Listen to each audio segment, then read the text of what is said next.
지난주 주요 대학병원 병원장들의 이른바 대리 사과가 있었습니다.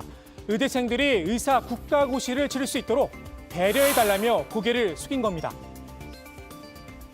6년 이상 열심히 학업에 전념했고 또 잘 준비한 우리 의대생들이 미래의 의사로서 환자 곁을 지킬 수 있도록 한번 기회를 허락하여 주십시오.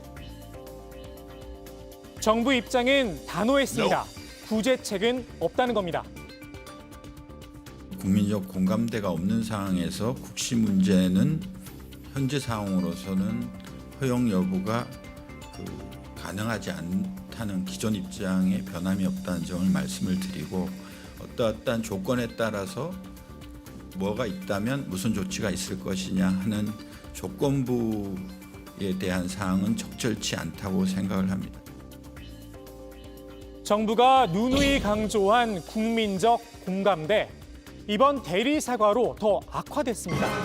자신들을 대신해 고개를 숙인 병원장들을 향해 의대생들이 뱉은 험한 말들, 까마득한 의사 선배들을 향한 공경도, 국민들을 향한 예의도 없었습니다.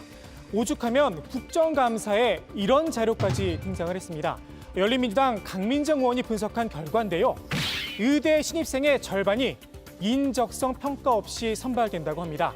흔히 의사들을 선생님이라고 부르죠. 학교 선생님을 배출하는 교육대학의 경우 97.1%가 인적성 평가를 의무적으로 실시하고 있다는 것과 대조적이란 지적입니다. 이런 자료가 왜 나온 건지 곱씹어볼 일입니다. 여론전으로 어렵다고 본 걸까요? 의사들이 전략을 바꾼 듯합니다. 지난번 진료 거부를 주도했었죠. 이번엔 전공의 비대위가 사실상 대리 압박에 나섰습니다. 보도에 따르면 전공의 비대위가 어제 공지를 하나 띄웠다고 하는데요. 제목이 다시 한번 단체 행동입니다. 전공의들의 수련 과정이 악화될 수 있다면서 정부가 인턴 부족 사태를 해결하지 않으면 합의문을 이행하지 않은 걸로 보고 단체 행동을 이어가겠다는 겁니다. 의사국시 문제를 해결하라는 주장으로 해석이 되는데요. 의대생들을 구제하지 않으면 다시 진료 거부에 나설 수도 있다는 이야기인데, 전공의 비대위가 강조한 저 합의문, 기억을 좀 되돌려 볼까요? 지난달 6일 합의문이 발표되자 정부는 이런 공지를 냈었습니다. 의대생의 국가 실기시험에 대해 안내해드리겠습니다. 의사단체의 집단행동을 중단하기로 한 합의에 따라 의대생들의 국가 실기시험도 오늘 밤 12시까지 다시 응시 접수를 하도록 연장 조치를 해둔 상태입니다.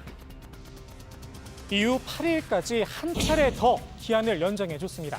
당시 합의문에 반발해 국시 거부 입장을 고수한 건 바로 의대생들입니다. 인턴이 부족할 걸 뻔히 알면서도 전공의들도 사실상 동조했습니다. 그래놓고 이제 와서 수련 과정이 악화될 수 있다며 정부가 책임을 지라니 쉽게 납득이 가진 않습니다. 더불어민주당도 의료 현장이 걱정되긴 하나 봅니다. 의대생들이 진정성 있는 사과를 한다면 여론이 달라질 수 있다고 보는 듯합니다. 국시 재응시를 허용할지 여부를 놓고 자체 여론조사를 진행하고 있다는 소식인데요. 여론 추이가 우호적이진 않다고 합니다. 의사들을 향한 국민들의 시선, 의사 선생님으로 부르던 그때와 사뭇 다른 건 분명한 듯합니다.